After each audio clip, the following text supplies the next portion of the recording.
Enfin, vous voilà. Vous en avez mis du temps pour acheter 3 poireaux et un morceau de pain. Pardonnez-moi, madame. En revenant du village, j'ai croisé monsieur Mathieu. Il était près du moulin avec son cheval et ses pinceaux. Il m'a dit de bien vous saluer. Oui, c'est très aimable à lui. Allez poser votre panier à la cuisine et revenez vite. Ah, et rapportez-moi mes bas de laine, j'ai les pieds glacés.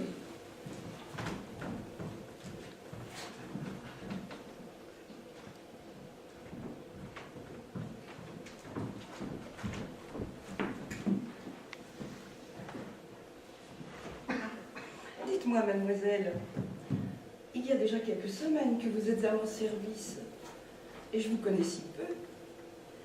Parlez-moi de vous. Quels sont les motifs qui vous ont amené auprès d'une vieille dame comme moi? Ce sont mes rêves de lointains et merveilleux voyages. Mais où et comment les réaliser quand on n'a que peu d'instructions, rien dans les poches? Quand on n'a qu'un seul désir, ou peut-être deux. Voyager, rencontrer l'intelligence. Que fait-on? Alors pour concilier mon amour pour les enfants et mon goût des voyages, je suis devenue nounou. Et avec les familles des bébés que j'ai élevés, j'ai quelque peu voyagé. Comme cela est bien. Étant moi-même retombée en enfance, vous êtes tout à fait la personne qui me convient.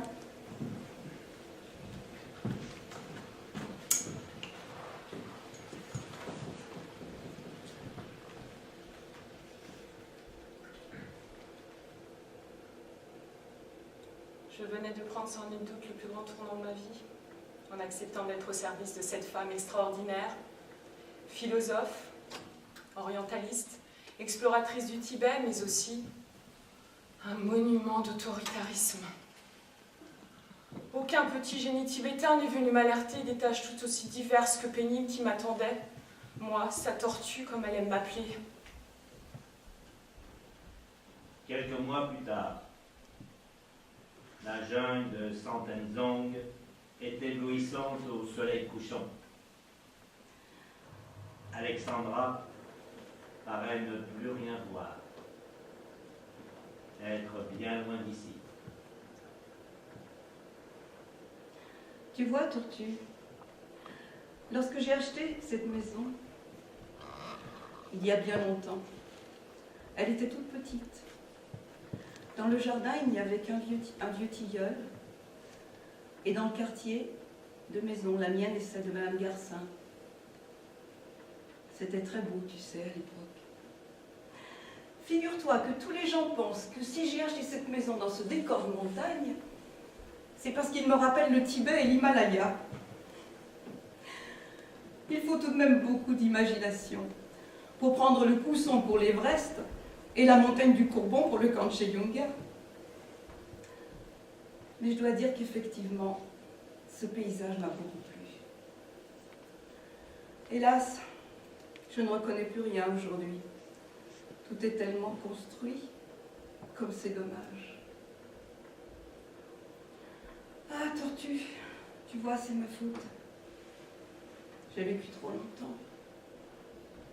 C'est là-bas que j'aurais dû mourir, dans les champs de Sang, les immenses solitudes herbeuses près des grands lacs tibétains, comme couche la terre, l'herbe ou la neige, comme ciel de l'île, la toile de ma tante ou la voûte céleste.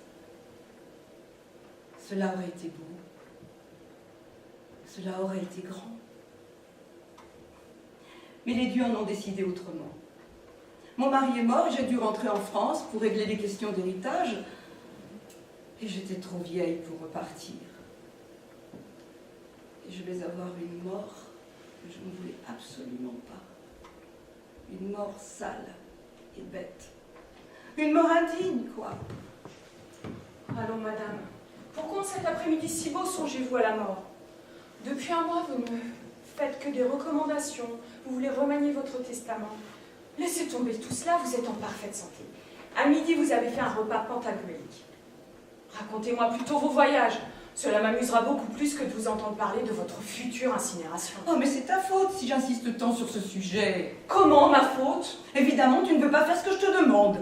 Mais madame, qui ferait ce que vous demandez? Vous voulez que je jure sur la Bible de ne jamais vous quitter? Comment voulez-vous que je fasse un tel serment? Tu es comme toutes les autres. Je croyais pouvoir compter sur toi. Je me suis trompée. Calmez-vous, je n'ai rien juré. Mais ne vous ai-je pas promis de rester auprès de vous jusqu'au jour de votre départ pour l'ultime grand voyage? Si Dieu le veut, car je peux très bien mourir avant vous. Votre fils adoptif, Yongen, était lui aussi beaucoup plus jeune que vous et c'est lui qui est parti le premier. Ne dis pas une chose pareille. Pourtant, cela peut arriver. Dans votre famille, 2 de vos grands-oncles ont dépassé les 100 ans. Il y a quelques jours à peine, vous fêtiez vos 91 ans. C'est encore au moins le 10e de votre vie qu'il vous reste à vivre. Mais revenons à ce qui vous préoccupe. Votre peur d'être incinéré vivant. Mais je t'ai déjà expliqué pourquoi. Plusieurs membres de ma famille sont restés de nombreux jours en léthargie. Et j'ai vu de mes yeux au Tibet un homme que l'on croyait mort se réveiller sur le bûcher. Oui, je sais. Et lorsqu'on l'a retiré précipitamment du feu, il a dit « Pour une fois que j'avais chaud aux pieds ». Ne plaisante pas. Les gens, tous pareils.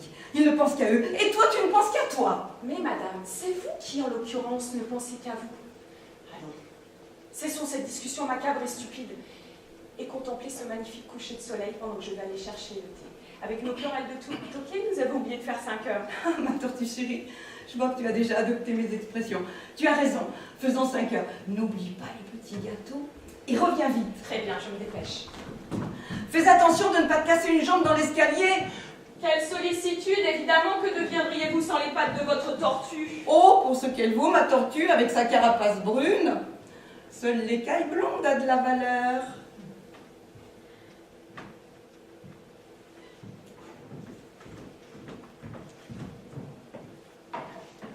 Ne le laisse pas trop tirer, il faut qu'il soit de la couleur d'une rose fanée.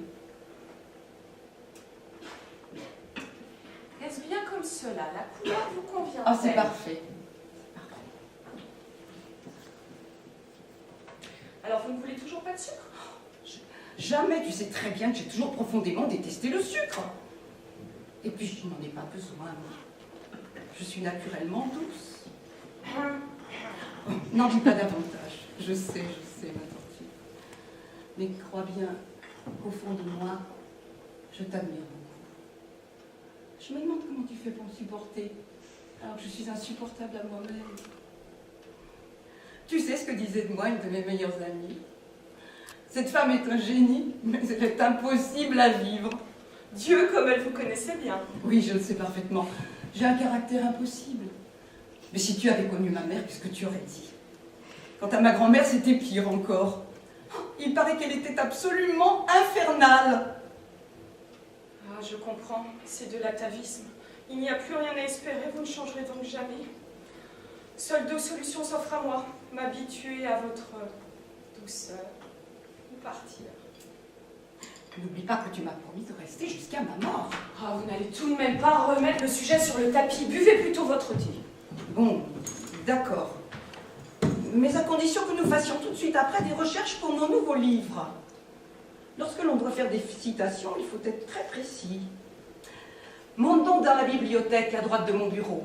Cherchez le Tao Te Ching, le Bardo Todol, la Prajnaparamita, les Upanishads, le Dhammapada et la Bhagavad Gita. Tu as bien compris.